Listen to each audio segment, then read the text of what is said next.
Hey book batches. You know what? I decided that for the month of October, I was only going to say the word witches instead of bitches. But betches, wetches? That sounds fucking ridiculous. Hey book wetch. Hey book wetches. I am 1/3 of the podcast Books and Betches, and I'm here today to talk to you guys about some of my favorite tropes. My favorite romance tropes. Your girl's in her depression sweater today. Just really not feeling fall right now, so I went on my honeymoon when it was the summer still, it felt like. I came back to the mainland and ma'am, we are in fall. So I'm gonna go over my favorite tropes, and then I'm gonna tell you some of my favorite books that kind of fall under those tropes. Okay? Okay. This is in no particular order because I don't know how to order these, so I'm just going random. Sunshine grump. A sunshine grump trope is chef kiss. Okay, sunshine grump is basically when the girl is like really outgoing, really sweet, really bright, and the guy is like very grumpy and like mean. This really fell under my like mechanic obsession. I was like down a really deep rabbit hole where I was reading a lot of mechanic romances, which is so fucking weird. I also read some like cowboy romances too. None of those are worth recommending. If you want that, let me know, but I would not recommend any of these books. Sometimes you'll hear me say I'm reading a book and I'll be like, I'm reading this weird book called XYZ, and then you never hear me talk about it again. That's because I would never recommend that book. I read some weird ass shit that I like. I don't think other people would like. So if you want something really particular, feel free to ask me. I might not have it. I might have read it. But I'm only recommending stuff that I really think is worth reading. The Sunshine Grump trope, one of my favorite ones, also a mechanic one, is Drive Me Wild by Melanie Harlow. That whole Bellamy Creek series is fantastic. There's 4 books in it. It's 4 friends. They're all very different style love stories. So the first one is kind of like insta love, like breaks down in the town. She helps like work at the mechanic shop.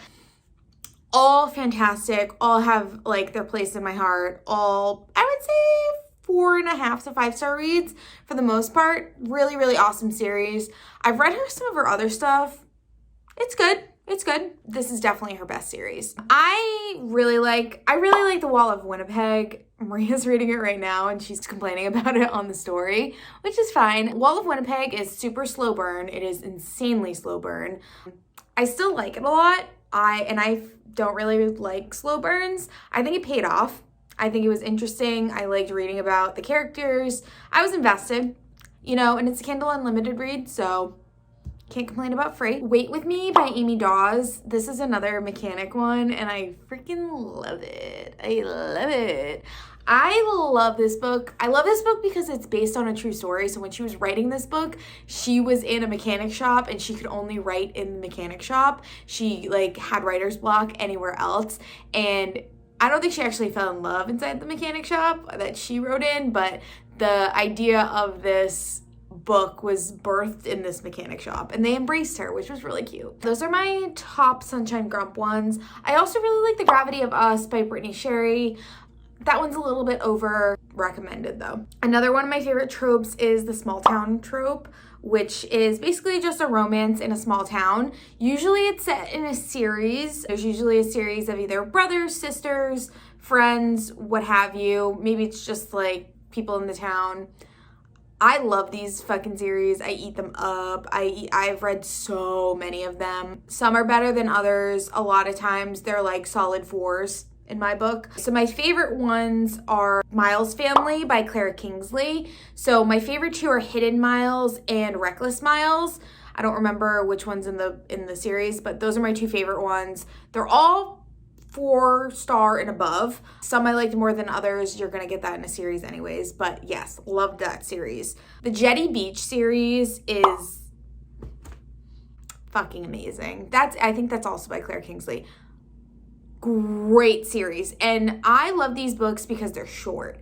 I'm really like into the short books right now because they keep my attention span. I'm not like invested for multiple days. I can read them really quickly. I love the Jetty Beach books. They're really quick. They're not super crazy in terms of like the drams, but they're good. My favorite two of this series are Messy Perfect Love and Girl Next Door. Easily 5-star reads in my book. The other ones, 4, I'd say. My absolute favorite series, and it's also for romance, and also my favorite like small town romance. This is like the piece de resistance. It's good shit. The Bootleg Spring series. And I've talked about it. Most of you have probably fucking read it. I'm obsessed with this series. I'm obsessed with this series for a couple of reasons. One, I love that the continuous storyline, it's separate stories completely. Like these are encased in themselves. You can read these books out of order if you wanted to. I don't recommend doing that, but you can. They're their own storyline, but each book builds the overall storyline. There was a kidnapping or there's a missing girl and they find out their father might be involved in it. And each book, it's one sister and like 4 or 5 brothers or something like that. Each book is their individual love stories with their girls, but it furthers the storyline of like how their father was involved in this kidnapping, murder, mystery, whatever. Obsessed. Obsessed. I love Lucy Score. She's fucking phenomenal. 5 stars all around. Not all the books were 5 stars. Some of them were 4s for me. Every book had its own trope, which I loved. So it kept it very fresh. It kept it very different. And she pretty much hit all the big ones. Some of them I just don't like as much as other ones. I really don't like second chance love. It's not my thing. So one of them was a second chance love. One of them was a loved you forever type thing. Another one of my favorite tropes, I don't even know if it's a trope, but it's just something that happens sometimes in books, is life-threatening danger.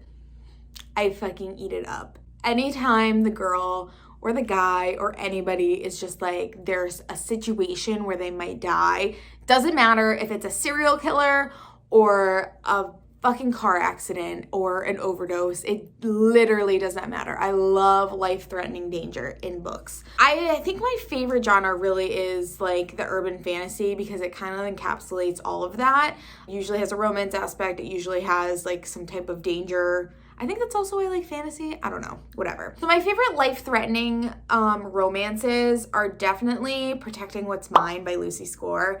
Love that. I love that whole series, the Benevolence Town series. I don't even remember what it's called. It was just an easy story.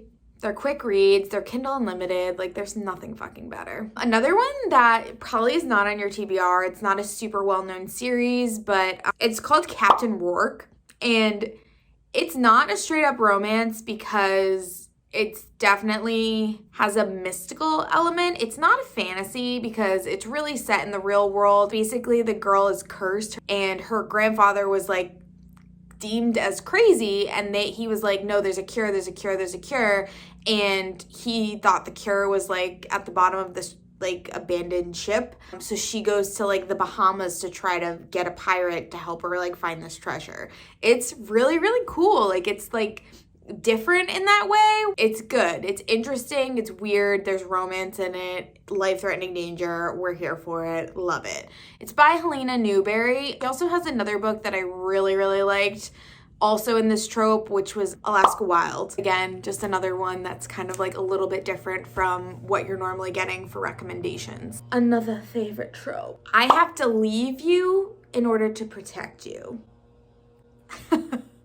It's such a dumb trope. It really fucking, like, most of the time it makes sense, but sometimes you're like, did you really need to leave like that?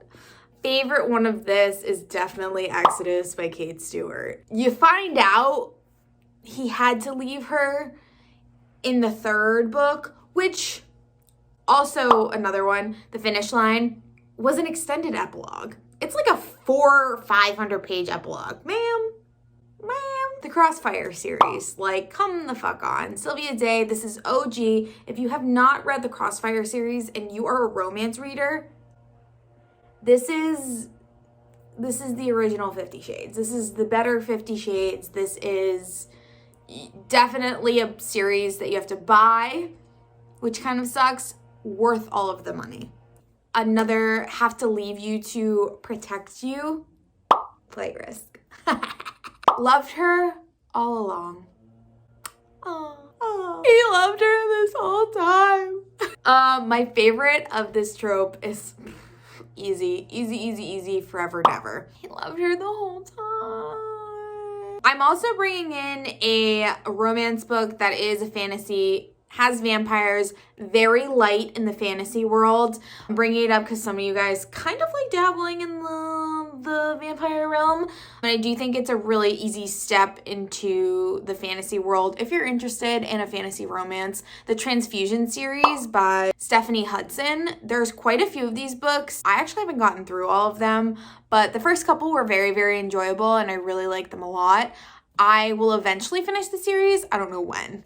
Another one of my favorite ones, also another one that is, it's definitely an urban fantasy. It definitely has more creatures in it, but it's a very light step into the fantasy romance realm. And it's more of an urban fantasy than anything. You will definitely get more out of this book if you read the Dark and You series. Some people don't like the Dark and You series because it is a little weird. It's demons, the guy is super possessive, he's super alpha, he's like says kind of fucking crazy controlling things. The girl is very like, okay, yeah, if that's how you want to do it, like whatever. These characters are in that book series, so like you get kind of more of their background in that, and if you have read Dark and You, but you can read Shadows as a standalone. But Shadows as a standalone, Suzanne Wright, love that book. Moving into like the more fantasy romance, Fated Mates. I love Fated Mates. I love Fated Mates. I think Fated Mates are just so sweet if it's done correctly. Sometimes when Fated Mates happen, it's very insta-love and it's like, oh, we are supposed to be together. And it's like, no, you need to like, it needs to snap in place because you guys like each other already. Like, blah. There are Fated Mates that I think are really good. There are Fated Mates that I really don't like. My favorite ones are definitely the Shifter series by Suzanne Wright. Again, very easy step into the like Shifter world. It has very good smut. It's short, they're sweet, they're Kindle Unlimited. Some of the books are better than others. They're all a little bit different. They're all in the same packs, like, or there's like 3 different packs, but they're all like slightly different storylines. I like all of her books, but definitely if you're interested in like starting into the Shifter world, it's a good one to try. We have to talk about it. It had to be spoken about at some point. I just haven't yet. The Immortals After Dark series by Kresley Cole. It's the best collection of books I've ever read. Hands down, easily. Even fucking Harry Potter. I think these books are some of the best pieces of literature in the fantasy realm by how expertly these things are fucking layered. There's like 20 of these books. A seriously long fucking series. And the way that Kresley Cole has mapped out this entire universe is just unfathomable. It's unfathomable how she's done this. Basically, there's a bunch of different creatures. There are Valkyries, there's Lycan, there's vampires, there's humans, there's fucking sorceresses, there's witches, there's all these different types of, there's fairy nymphs, there's fucking whole multiple universes of creatures, demons especially, like, oh my god, that, like, I can't even stop. There's so many of them. First of all, awesome, very cool, love it. There's a bunch of books and they all are their secular storylines, so it's, you know, one person plus like whoever their mate ends up being. So these are all Fated Mate pretty much, and somehow they all converge, even though some of them aren't even related to each other. Sometimes it's just like we bumped shoulders with this one person and we noticed like it's just like so slightly overlapping on each book.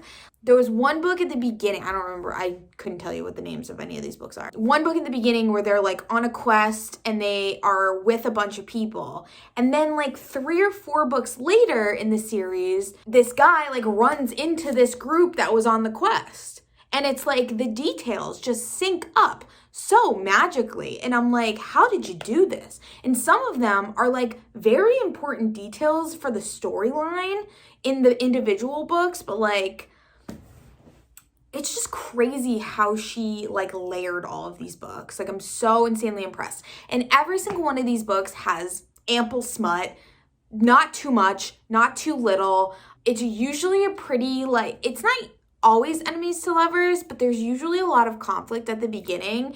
And then it's a ride for them to like finally like really solidify at the end. Some of them are like not good too. Some of them are on the bad side of this whole thing. Some of them are in love with other people and then they meet their fated mate. Like there's just like a whole variety of different tropes and things within these books that are just phenomenal.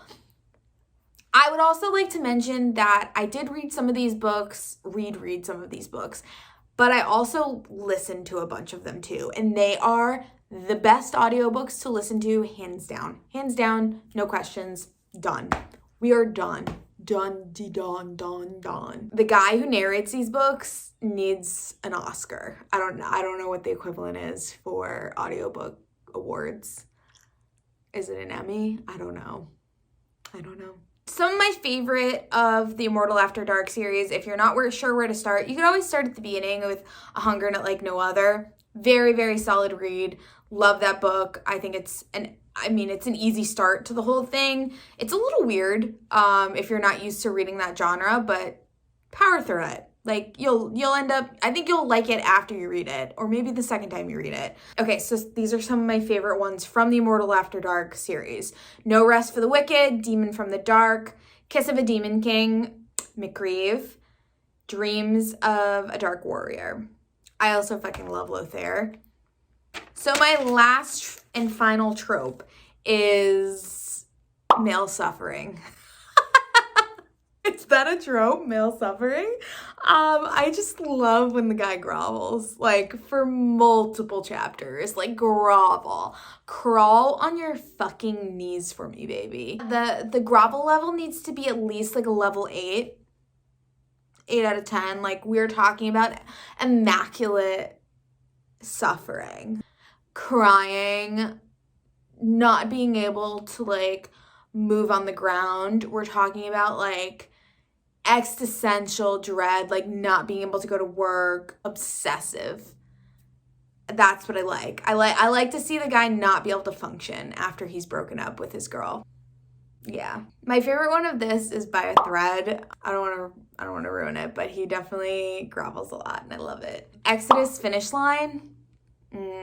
Lot of groveling. It's pretty much the finish line is pretty much an entire book of him groveling. So I'll take it. The Driven series by Kay Bromberg. A lot of groveling in that one. He fucks up a lot though too. So I don't want to say it. Lothair by Cressley Cole. A lot of grovel in that one. Rush by Maya Rivers. I don't remember. Okay. So thanks for joining me and my favorite tropes. I hope you enjoyed this video, and if you didn't, then fuck you. Make sure to subscribe to our channel because, yeah, I don't know. You guys like my makeup?